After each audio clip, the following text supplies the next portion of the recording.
जय महाराष्ट्राच्या बातमीवर अखेर शिक्कामोर्तब करण्यात आलंय। महापौरपदी शिवसेनेच्या शर्मिला पिंपळकर या विराजमान होत आहेत। यांच्या नावाची सुद्धा घोषणा आहे। तर उपमहापौरपदी भाजपचे कृष्णा पाटील असणार आहेत। जय महाराष्ट्राने ही बातमी दाखवली होती आणि अखेर जय महाराष्ट्राच्या बातमीवरती आता अखेर शिक्कामोर्तब झालंय। ठाण्याच्या महापौरपदी सध्या निवड करण्यात आलेली आहे।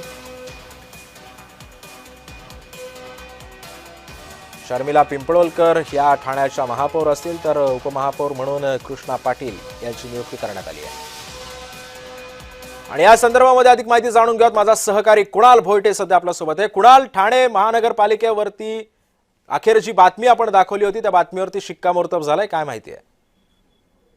सिद्धेश, एकंदरीत पाहायचं झालं तर ठाणे हा शिवसेनेचा बालेकिल्ला समजला जातो आणि ठाणे महापालिकेची निवडणूक झाल्यानंतर एकूणच शिवसेनेचे म्हणजे शिंदेच्या शिवसेनेचे 75 नगरसेवक जे आहेत ते या ठाणे महापालिकेमध्ये निवडून आलेले पाहायला मिळाले। 67 हा जो आकडा आहे हा बहुमताचा आकडा आहे आणि हा देखील पार केलेला आहे शिंदेंनी आणि त्यामुळे शिवसेनेचा महापौर जो आहे तो ठाणे महापालिकेमध्ये बसणार यावर शिक्कामोर्तब झालेला आहे। काही वेळापूर्वीच आपण बातमी चालवली होती की कोपरीच्या शर्मिला पिंपळकर या ज्या नगरसेविका आहेत त्या आता ठाण्याच्या पुढच्या महापौर पदासाठी त्यांची वर्णी लागण्याची शक्यता आहे आणि या बातमीवर शिक्कामोर्तब झालेला आहे। त्याचप्रमाणे काही दिवसांपूर्वी भाजपने विरोधी पक्षात बसणार असल्याचा जरी पवित्रा घेतला असला तरी सुद्धा हा जो पवित्रा आहे तो मावळलेला पाहायला मिळाला। भाजप आता उपमहापौर पदावरती समाधान मानणार आहे आणि भाजपच्या याच उपमहापौर पदासाठी कृष्णा पाटील यांच्या नावाची देखील घोषणा झालेली आहे। 1.25 वर्षाचा फॉर्म्युला असणार आहे, त्यामुळे 5 वर्षामध्ये 4 महापौर 4 उपमहापौर बसण्याची शक्यता आहे।